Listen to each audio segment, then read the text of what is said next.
Welcome to another edition of Turf Talk, Moving On edition. Vance, the big news last week, really bad news with Shared Belief moving to the great beyond, and Trevor Denman just moving on in his career, retiring from Santa Anita. He'll call Del Mar at least one more season. Both California-based, big changes coming out there for sure. Yeah, the Shared Belief news obviously was very unexpected and devastating to all segments of the turf community. Really took a lot of the air already out of the 2016 season. He was one of those horses everybody was expecting to do very well next year, especially with the Breeders' Cup at Santa Anita. Unfortunately succumbed to colic last Thursday, and it just leaves a big hole, especially in the older male division going forward. Yeah, Jim Rome, his part owner, talked about it on his show and quoted various people throughout the industry, the highs of being an owner and also the lows, and called this the lowest low he's had in the game. And really, I mean, just shows you how fragile they are. I mean, you hate to fall back on the cliche of, well, that's horse racing, but, you know, it happens, and we'd be lying to everyone if we said it won't happen again. But tremendous career, as short as it was, and we'll see what happens, who can replace him, but definitely a huge loss. Absolutely. And you know, one of the great regrets about his passing is that we really never got to see him run an entire campaign.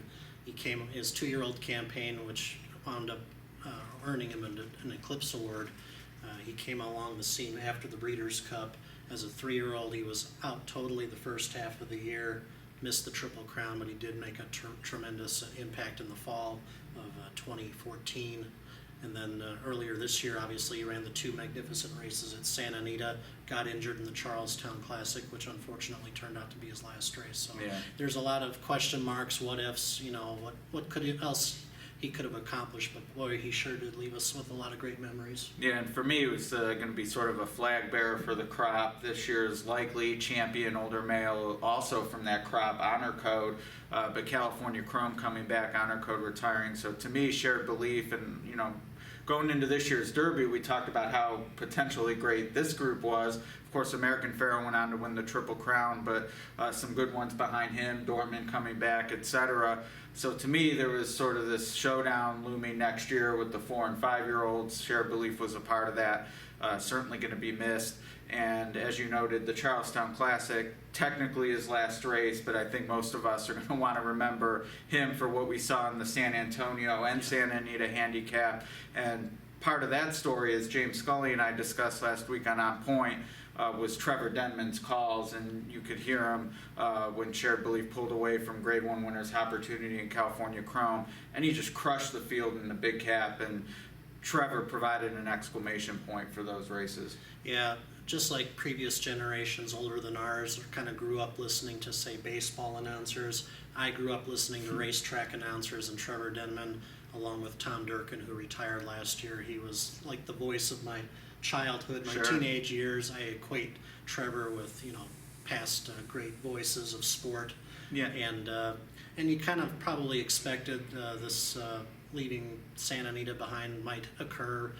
The workload just got too much, I guess, for Trevor the last couple of years with Hollywood Park's closure. He was doing double duty in the summertime. I know he enjoys farming up in his farm in Minnesota, in my former neck of the woods, and so he's going to devote more time to that. And like you said, he'll continue to call it Del Mar. So he's not completely gone, but the winters listening to him in the wintertime isn't going to be quite the same.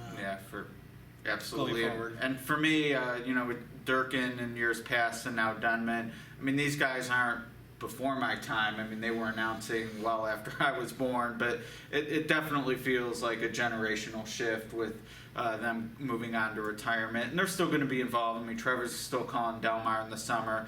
Tom Durkin's still on the rubber chicken circuit and talking to groups and things like that. But nevertheless, not having them in the booth, as you said, we grew up on them. And yeah, there's still John Dooley, who was at Thistledown when I was going there, and there's some other veterans of the booth, but they're A, not quite to that elevation anyway, and B, just given the circuits they are, it's just not the same. And yeah.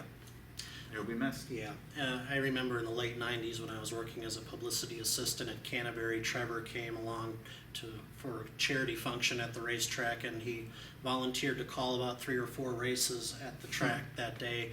And my position in the press box was exactly across the window from Trevor as he called those races. So that was a huge delight and experience for me, getting to see the master in action call those races, complete with all of his great sayings. Not going to catch him today, moving like a winner. It was He pulled him out. He pulled them all out for the crowd in the Twin Cities that day, and it was a really cool experience to see that. Like BTO playing taking care of business. Yes.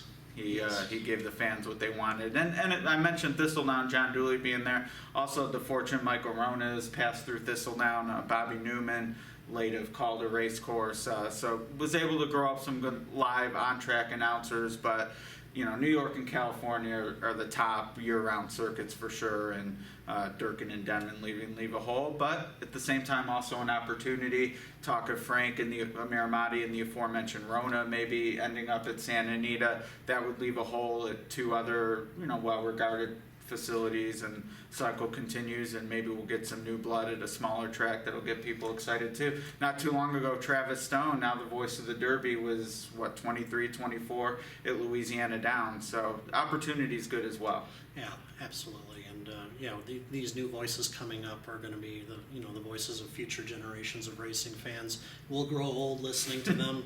Hopefully not. Our kids will not grow too up. soon. Absolutely. Yeah, it's fun.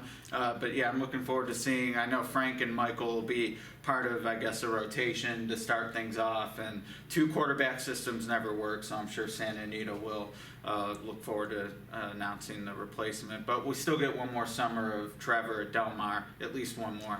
I'm sure there'll be a big farewell a la Durkin. Yeah, and it's not surprising you would want to keep a toehold at Del Mar. It's a nice place to spend your August by the beach there, getting away from the farming activities and travel, and I'm sure he'll be doing so. Best of luck to Trevor Denman. Yeah, interesting reverse. He's wintering in Minnesota and summering at Del Mar. Yeah, I don't know. I gave up the winters in Minnesota a long time ago. Well, I know he likes to read and study and stuff, so, if you're going to be cooped up, then it doesn't matter where you are. But best of luck to him in retirement. Well wishes, and I guess we'll talk next week. Hopefully we won't have bad news to go over, but always something happening at Eclipse Awards. Always a fallback, if not next week. Next week, we'll see you then. All right.